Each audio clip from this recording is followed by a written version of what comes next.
তোমাদের সবাইকে দাদার ক্লাসরুমে স্বাগতম জানাই। ক্লাস 7-এর তৃতীয় পর্যায়ক্রমিক মূল্যায়ন অর্থাৎ ফাইনাল পরীক্ষার অঙ্কের একটি সাজেশন ভিত্তিক প্রশ্নপত্র নিয়ে আলোচনা করব। দেখো এই প্রশ্নগুলো রয়েছে এই সাজেশন ভিত্তিক প্রশ্নপত্রে। 1 নম্বরের প্রশ্ন দেখো বলা হচ্ছে সঠিক উত্তর নির্বাচন করো। 6টি প্রশ্ন, 6 নম্বর। 1 নম্বর a + b whole square equals to a square plus 6a plus 9 হলে b এর ধনাত্মক মান কোনটা সেটা আমাদের বের করতে হবে। দেখো অপশন এতে আছে 6, বিতে আছে 2, সিতে আছে 4, ডিতে আছে 3। এর মধ্যে সঠিক উত্তরটি হবে দেখো অপশন নম্বর ডি 3। কীভাবে হচ্ছে লক্ষ্য করো। প্রথমত এই দেখো a + b হোল স্কোয়ার এই সূত্রটা ভাঙলে আবার কী আসবে, a square plus 2ab plus b square আসবে। আর এখানে তো এই সাইডে 2 আছে, a square plus 6a plus 9। তো এই পার্টটা আমরা লিখে নিলাম। এবার উভয় দিকের যদি আমরা ইকুয়ালিটি মেনটেন করি তাহলে a স্কোয়ার কেটে যাচ্ছে। আর এই দেখো এই যদি আমরা স্কোয়ারের সাথে তুলনা করি তাহলে b স্কোয়ার ইকুয়ালস টু কী হচ্ছে দেখো 9 হচ্ছে। তো b স্কোয়ার ইকুয়ালস টু 9 লিখলাম। তাহলে b স্কোয়ার ইকুয়ালস টু যদি 9 হয়, 9 মানে কি চিন্তা করো, 9 মানে হলো এই দেখো 3 গুণ 3 অর্থাৎ 3 গুণ 3, 3 3 9 হয় অর্থাৎ 3-এর স্কোয়ার আমরা বলতে পারি অর্থাৎ b স্কোয়ার ইকুয়ালস টু আসছে কত 9। এবার এই যে দেখো মাথার উপর যে 2 আছে, এই 2 কাটো, এই 2 কাটো, তাহলে আমাদের b সমান সমান কি থাকছে, একটা 3 পড়ে থাকছে। যদিও এটা +-3 আসে কিন্তু আমাদের প্রশ্ন কিন্তু বলা হচ্ছে যে ধনাত্মক মান অর্থাৎ +3 হবে। এটাকে আরেকভাবে আমরা করতে পারি। এই দেখো এখানে আছে 2ab, এই 2abটা লিখলাম এখানে। আর এই পাটে দেখো 6a আছে, এই 6a, এই দুটোকে ইকুয়ালিটি করলাম। ইকুয়ালিটি করলে দেখো উভয় পক্ষের a কেটে যাচ্ছে, কাটছে। এ দেখো a কাটলো, শুধুমাত্র 2b পড়ে থাকছে। দেখো 2b লিখলাম এখানে। আর এখানে দেখো 6 পড়ে আছে, 6 লিখলাম। এবার লক্ষ্য করো 2b ইকুয়ালস টু কত আছে আমাদের 6। তাহলে এবার আমাদের b কত হবে, দেখো b শুধুমাত্র হবে কি 6 দেখো 6 কী হবে 2, 3 2 গুণ 6, 3 দিয়ে কাটাকাটি যাচ্ছে অর্থাৎ b সমান সমান আমাদের কত আসছে দেখো 3 আসছে। b এর মান দেখো 3। তো উভয়ভাবেই কিন্তু আমরা প্রমাণ করতে পারি যে b এর মান হচ্ছে 3। চলে আসছে নেক্সট প্রশ্ন। দেখো জ্যামিতিক চিত্র রৈখিক প্রতিসম কিন্তু ঘূর্ণন প্রতিসম নয়। লক্ষ্য করে দেখো জ্যামিতিক চিত্র রৈখিক প্রতিসম, তার মানে রৈখিক প্রতিসম আমাদের হবে কিন্তু ঘূর্ণন প্রতিসম এটা কিন্তু হবে না, অর্থাৎ ঘূর্ণন প্রতিসম এটা হচ্ছে না। তা হলো এর মধ্যে কোন ছবিটার ক্ষেত্রে এটা প্রযোজ্য হবে। তো দেখো অপশন আছে সমবাহু ত্রিভুজ, সমদ্বিবাহু ত্রিভুজ, সমান্তরিক, তারপর আছে বৃত্ত। দেখো এই কন্ডিশনটা খেয়াল করো, এই যে দেখো এটা আছে কিন্তু এটা হবে না, কিন্তু এটা হবে। এই কন্ডিশন একমাত্র কিন্তু বি নম্বর কন্ডিশন সমদ্বিবাহু ত্রিভুজ এটা কিন্তু স্যাটিসফাই করবে অর্থাৎ অপশন নম্বর বি ইজ কারেক্ট। দেখো বি নম্বর সমদ্বিবাহু ত্রিভুজ হবে। নেক্সট দেখো বলেছে +4 এবং -3 এর মান কত। একদম সিম্পল ক্যালকুলেশন। লক্ষ্য করো এই যদি আমরা একটা রেখাচিত্র অঙ্কন করি তাহলে এখানে কি আছে, এই বরাবর হচ্ছে +4 এদিকে দেখো এদিকে হবে কি 1, তারপর হবে 2, তারপর হবে 3, তারপর এটা হবে কি 4। তার মানে এই সাইডটাকে, এই সাইডটা প্লাস, এই সাইডটা হচ্ছে মাইনাস। দেখো এই সাইডটা আমরা মাইনাস চিন্তা করি কিন্তু এখানে গল্প আছে দেখো মাইনাস, তারপরে দেখো আরেকটা মাইনাস অর্থাৎ এই যে মাইনাস আর এই যে মাইনাস। তাহলে এই মাইনাসে কী হবে +3 হয়ে যাবে। আর আগে কত হচ্ছে 4, দেখো 4 আর 3 যোগ করলে কত হবে 7। অ্যান্সার হবে কিন্তু আমাদের 7 অর্থাৎ option number D is correct হচ্ছে আমাদের। চলো দেখো এটা কীভাবে করবো। দেখো লক্ষ্য করো এই দেখো +4 এবং মাইনাসে +3 হয়ে গেলে দেখো ইকুয়ালস টু 7 হলো অর্থাৎ option number D is the correct. Next পঞ্চভুজের কর্ণ সংখ্যা কতগুলি হবে। পঞ্চভুজের কর্ণ অবশ্যই 5টা হবে। নেক্সট দেখো চলে আসছি 5 নম্বরে। দেখো 5:10 = 7:x হলে x এর মান কত হবে আমাদের নির্ণয় করতে হবে। তো প্রথমতই আমরা কি করব, দেখো এটা আমরা অনুপাতিক লিখবো। দেখো 5/10 মানে আমরা কি লিখতে পারি 5/10 লিখতে পারি। দেখো তাই এখানে লেখা হলো। আর দেখো 7:x তার মানে কি লিখতে পারি 7/x লিখতে পারি, লিখলাম। এবার এটা কাটলে কি উপরে হবে 1, নিচে হবে 2। এবার লক্ষ্য করো এই x এর সাথে এই 2 গুণ হবে, এই x এর সাথে এই 1 গুণ হবে আর 2 এর সাথে 7 গুণ হবে। 7 2 গুণে কত হয় 14 আর x এর সাথে 7 গুণ হলে কি হবে 7 অর্থাৎ 7 অর্থাৎ x এর সাথে কি দেখো এই 1 এর সাথে কি হচ্ছে আমাদের x গুণ হচ্ছে, x আর 1 গুণ হলে কি হবে x। আর এদিকে দেখো 2, এদিকে 7, 7 2 গুণে 14 অর্থাৎ x সমান সমান আমাদের কত হবে 14 হয়ে যাবে। বাস এটাই কিন্তু সলিউশন। দেখো এইভাবে আমরা করলাম 1/2 = 7/x। এবার কি করলাম দেখো এই 2 আর 7 গুণ করলাম, 7 2 গুণে 14 হলো আর এক্সটা এদিকে থেকে গেল অর্থাৎ x এর মান কত হলো 14। নেক্সট দেখো একটা প্রশ্ন রয়েছে একটি ট্রেন ঘন্টায় 80 কিমি বেগে চললে সেটি 15 মিনিটে কত যাবে। একদম সিম্পল একটা ক্যালকুলেশন। দেখো আনসার হবে ডি নাম্বার 20। কী করে হচ্ছে দেখো সময় মিনিট করলাম আর দূরত্ব সেটা কিমিতে করলাম। 1 ঘন্টা মানে কি 60 মিনিট। তো 60 মিনিটে যায় কত, দেখো লক্ষ্য করো 60 মিনিটে যাচ্ছে ট্রেনটা হচ্ছে 60 মিনিটে যাচ্ছে দেখো 80 কিলোমিটার, ঠিক। তাহলে 15 মিনিটে কত যাবে সেটা আমাদের বের করতে হবে। তো ওই কিভাবে আমরা করতে পারি, বা তুমি এইভাবেও করতে পারো যে সময় কমছে তাই দূরত্ব কমবে। দেখো যত তুমি বেশি সময় ধরে ট্রেনটা চালাবে তত তুমি বেশি দূরত্ব যাবে, তাই কি না? যত কম সময়ে সাইকেল চালাবে তত তুমি কম দূরত্ব যাবে। অর্থাৎ সাইকেলটা আমি যদি অনেকক্ষণ ধরে চালাই তাহলে আমি অনেক দূরত্ব যাবো। ঠিক একই রকম ট্রেনের ক্ষেত্রেও তাই, সাইকেলের মতনই যতক্ষণ চালাবা তত কি বেশি দূরত্ব যাবে। অর্থাৎ এটা কিন্তু এক প্রকার আমরা বলতে পারি সরল সম্পর্ক। তো সরল সম্পর্কের ক্ষেত্রে আমরা কি বলতে পারি, দেখো এখানে 15 আছে, 15 সাথে কী হবে এই 80 গুণ হবে। চলো কালার চেঞ্জ করে দিয়ে বুঝতে সুবিধা হবে।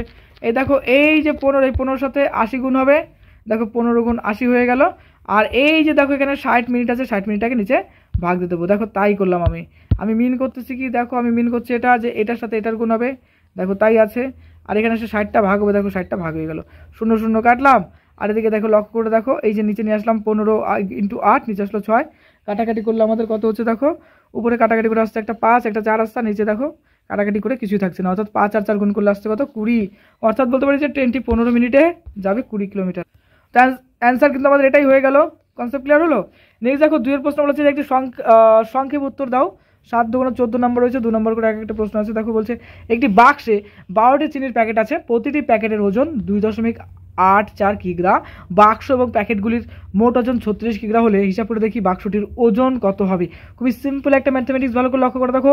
বলছে কতগুলো প্যাকেট আছে, ভালো করে কাউন্ট করো। দেখো 12টি প্যাকেট আছে, কোডিং করো, 12টি প্যাকেট আছে আর প্রত্যেকটা প্যাকেটের ওজন কত, 2.84। অর্থাৎ একটা আপেলের দাম যদি 10 টাকা হয় তাহলে দুটো আপেলের দাম কত হবে, 20 টাকা। 3টা আপেলের দাম 30 টাকা, 4টা আপেলের দাম 40 টাকা, 5টা আপেলের দাম 50 টাকা। তাহলে এখানে কি করছি আমরা, এখানে আমরা গুণ করছি। অর্থাৎ 12-র সাথে আমরা 2.84 কিন্তু আমরা গুণ করবো। অর্থাৎ চিনির প্যাকেটটা তুমি আপেল চিন্তা করতে পারো। তাহলে কি হলো, দেখো 12-র সাথে কি করবো, এই যে পার্টটা আছে সেটাকে গুণ করবো। এটা গুণ করার পর আমি একটা রেজাল্টেন্ট পাবো, একটা উত্তর পাবো। এইবার সেই যে উত্তরটা পাচ্ছি সেটা কিন্তু শুধুমাত্র চিনির ওজন, কিন্তু সেখানে বলছে যে না বাক্সর ওজন হবে। তাহলে কি হবে, যে ওজনটা আমরা পাবো সেটা 36-এর থেকে বিয়োগ করবো, বিয়োগ করলে যেটা আসবে সেটাই কিন্তু বাক্সের ওজন। চলো আমরা দেখে নিচ্ছি অ্যান্সারটা। একটি বাক্সে 12টি চিনির প্যাকেট আছে, প্রতিটি প্যাকেটের ওজন 2.84 কিগ্রা। 12টি চিনির প্যাকেটের ওজন হবে কত, 12 × 2.84 = দেখো 33.08 কিগ্রা। বাক্স এবং প্যাকেটগুলির মোট ওজন কত হবে, দেখো 36 কিগ্রা। এবার বাক্সটির ওজন কী হবে, 36 থেকে মাইনাস করবো 33.08, বিয়োগ করলে আসবে কত দেখো 2.98 কিগ্রা। বাস এটাই কিন্তু আমাদের অ্যান্সার হয়ে যাচ্ছে। নেক্সট দেখো বলেছে সহগগুলির সমষ্টি নির্ণয় করো। 3x³ - 5x² + 7x + 3 = এই যে এই সংখ্যাটা, এই যে সমীকরণটা রয়েছে সেখানকার সহগ বলতে কি, ভালো করে লক্ষ্য করো। প্রথমত আমরা লিখে নিই। দেখো এই দেখো সহগ, এখানকার সহগ হবে 3, এখানকার সহগ হবে 5, এখানকার হবে 7, এখানকার হবে 3। আর দেখো 3-এর ক্ষেত্রে কী হবে, দেখো 3.1 লিখতে পারি। 1 মানে কি, দেখো 3.x⁴ যে কোনো সংখ্যার উপর 0 লিখলে সেটা কি হয় যে 1। অর্থাৎ y⁴ লিখলে আমরা কি লিখতে পারি 1, 5⁴ লিখলে সেটা লিখতে পারি 1। অর্থাৎ যে কোনো সংখ্যার উপর যদি তুমি 0 লেখো, 2⁴ লেখো, সেটা কি হয়ে যায় 1 হয়ে যায় তার ভ্যালু। তাহলে 3 মানে কি হবে 3x0। Concept clear, 3x⁴। তাহলে আমাদের সংখ্যাগুলো কি দেখো, যেগুলো লাল কালার দিয়ে গোল করলাম সেগুলো আমাদের কাউন্ট করতে হবে। তাহলে প্রথমত 3 নেবো, 3 নিলাম, তারপর 5 নেবো, 5 নিলাম, কিন্তু 5-এর আগে কি আছে একটা মাইনাস, তার জন্য দেখো এখানে মাইনাস নিয়ে নিলাম। তারপর 7 নিতে হবে, দেখো 7 নিলাম, তারপর দেখো 3 নিতে হবে, দেখো 3 নিলাম। একদম টেকনিক্যালি করো, সব হয়ে যাবে। দেখো 3-এর সাথে 5, বুঝলা, এই যে 3-এর সাথে 5, তারপরে একটা 5 আনলাম, তারপরে দেখো 7 আসলাম, তারপর একটা 3 আসলো। এই টোটালটাকে কাউন্ট করলে কত হচ্ছে দেখো, এই দেখো 3 3 হচ্ছে 6, 6-এর সাথে 7 যোগ করলে আসছে কত আমাদের, দেখো 13 আসছে, 13 থেকে 5 বিয়োগ করলে কত হবে 8। বাস দিস ইজ কল অ্যান্সার। দেখো এটা কিন্তু আমাদের উত্তর হয়ে গেল, একদম সিম্পল অঙ্ক ছিল। নেক্সট দেখো বলছে 5:10 = 7:x হলে x এর মান কত, কোশ্চেনটা রিপিট হয়ে গেল, এটা আগে করলাম। দেখো 5:10 7:x, 5/10 লিখলাম, 7/x লিখলাম, 1/2 = 7/x, অথবা x = 7 × 2 = 14 অ্যান্সার। এই একটু আগে কিন্তু আমরা এটা বুঝলাম। এরপরে দেখো 4 নম্বর প্রশ্ন, সরলতম মান নির্ণয় করো। 12 + -3 + -21 + 7 + -23 এর মানের আমাদের নির্ণয় করতে হবে। একদম সিম্পল, দেখো 12 লিখলাম, প্লাস দেখো প্লাস, তারপর ব্যাকগ্রাউন্ড -3 প্লাস -21 + 7 + -23 লিখে নিলাম। এবার দেখো 12-র সাথে আমি 7 যোগ করে নিলাম, মানে প্লাসগুলোকে একদিকে করে নিলাম। তার মানে কি, দেখো এই 12টা প্লাস আছে, 7টা প্লাস আছে, তো আমরা এটাকে একটা ছকের মধ্যে লিখে নিলাম। আর মাইনাস এই যে হিজিবিজি সংখ্যা আছে, সব হিজিবিজি সংখ্যাকে আমরা এর মধ্যে লিখে নিলাম। তাহলে চিন্তা করো 12 আর 7 যোগ করলে কত হবে, 19 হবে, ঠিক।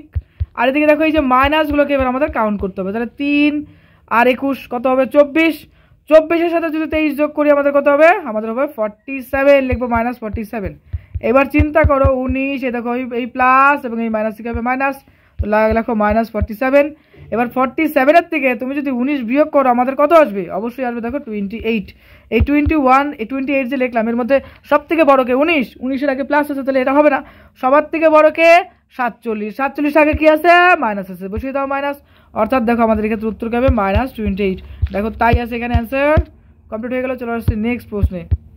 উৎপাদক বিশ্লেষণ করো 1/a² - 16, এটা আমাদের উৎপাদক করতে হবে, একদম সিম্পল। চলো আমরা করে নেই।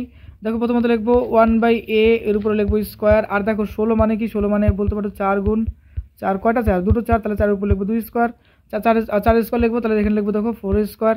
এবার এটা কিন্তু একটা সূত্রে যাবে, সেটা কি এই সূত্রতে যাবে, দেখো a² - b² এর সূত্রটাতে কি হয়, এটাতে হয় a + b, তুমি আগে পরে প্লাস মাইনাস লিখতে পারো a - b।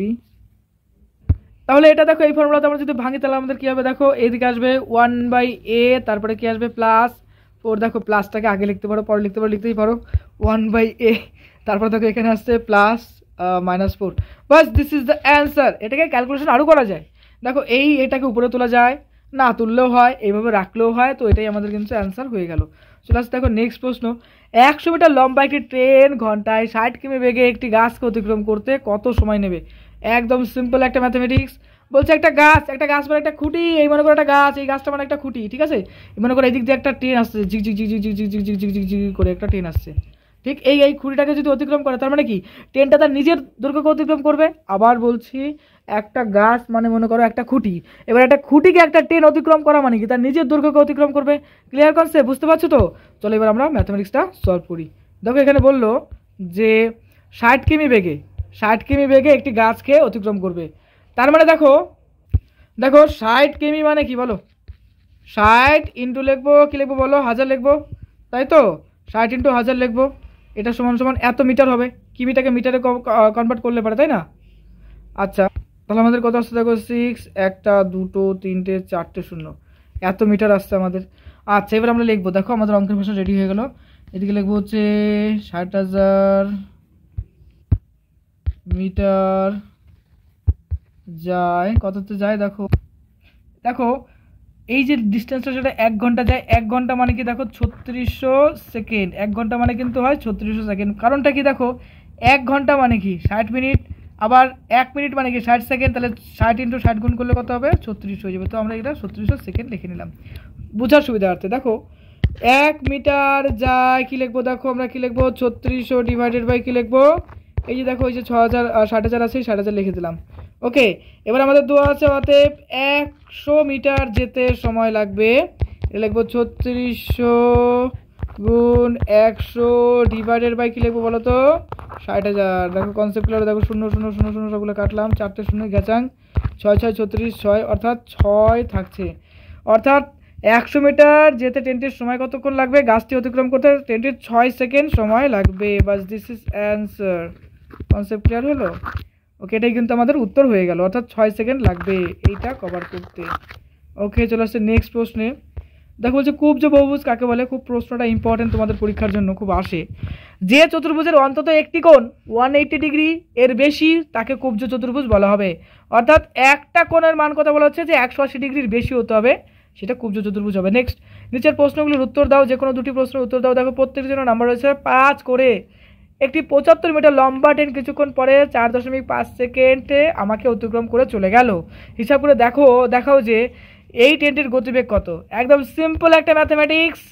তো আমার দূরত্ব অতিক্রম করা মানে একটা খুঁটির দৈর্ঘ্য অতিক্রম করা, অর্থাৎ ট্রেন তার নিজের দৈর্ঘ্যকে অতিক্রম করছে। তো প্রথমতই আমি এখানে লিখে নিলাম, দেখো একদিকে লিখবো সময়, একদিকে লিখবো দূরত্ব। সময়টা আছে দেখো 4.5, দূরত্ব যাচ্ছে 75 মিটার, তো 1 সেকেন্ডে কত যাবে ব্যাস বের করবো।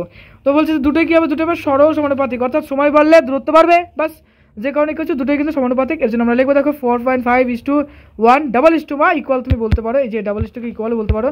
এটা সমান 75 বললো, দেখো ইস্টু চিহ্ন দিলাম, কোশ্চেন চিহ্ন, এই কোশ্চেনটা কিন্তু আমাদের বের করতে হবে। টেকনিক্যালি অঙ্কটা করো, দেখো একদম সোজা হয়ে যাবে। দেখো এখানে 1 আছে, এখানে আছে কত 75, এই দুটোকে কী করবো সরল অনুপাতে কী করবো সেটাকে গুণ করব, আর এই যে 4.5 আছে সেটাকে ভাগ করব।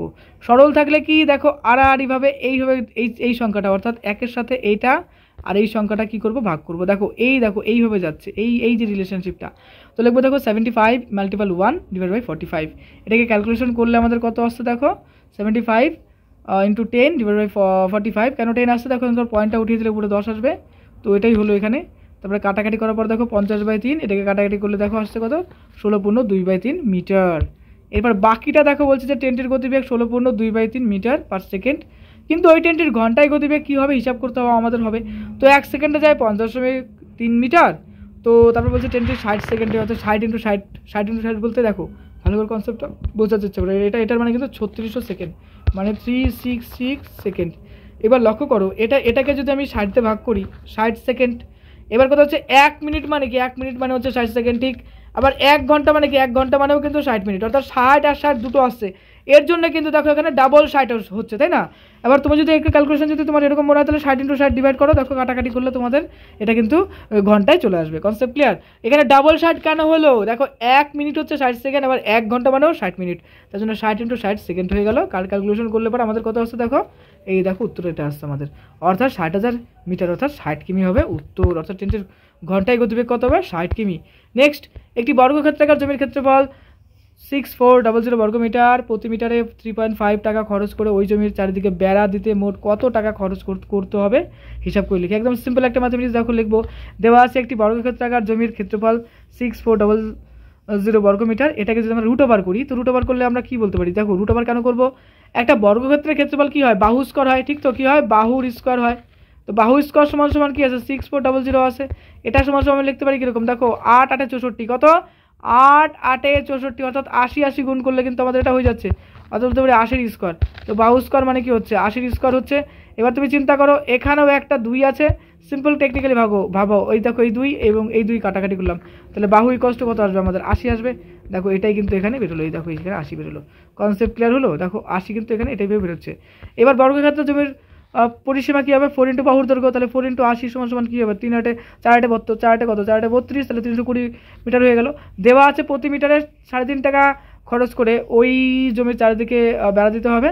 তো ওই জমির চারিদিকে বেড়া দিতে খরচ হয় কত, দেখো 320 × 3.5 মিটার গুণ করলে পরে কত হবে, 1120 টাকা।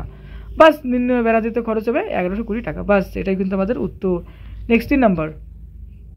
নেক্সট দেখো 3 নাম্বার, যদি 2p + 1/2p = 5 হয়, তাহলে পরে p + 1/2p এর হোল স্কয়ার = 5 এবং p² + 1/4p² এর মান বের করতে হবে। তো একদম সিম্পল ম্যাথমেটিক্স, দেখো তোমাদের বইয়ে 2p + 1/p = 5, 2p + 2 দেখো 2p আসছে = 1, এটাকে আমরা 2 কমন নিয়ে নেবো। কেন 2 কমন নেবো, দেখো করো, এখানেও একটা 2 আছে আর এখানেও একটা 2 আছে, এর জন্য 2টা কমন নিলাম, তাহলে আমাদের p + 1/2p থাকছে। এবার বাকিটা দেখো, এই যে 2, এই 2টাকে দেখো এইদিকে নিয়ে আসলে কি হবে, 5 এর নিচে 2 চলে আসবে, অর্থাৎ 5/2, দেখো তাই আছে এখানে। আর এখানে p + 1/2 আছে, এই যে সংখ্যাটা, অর্থাৎ এই যে সংখ্যাটাকে আমরা স্কোয়ার করে দেবো, দেখো এখানে স্কোয়ার করা হলো।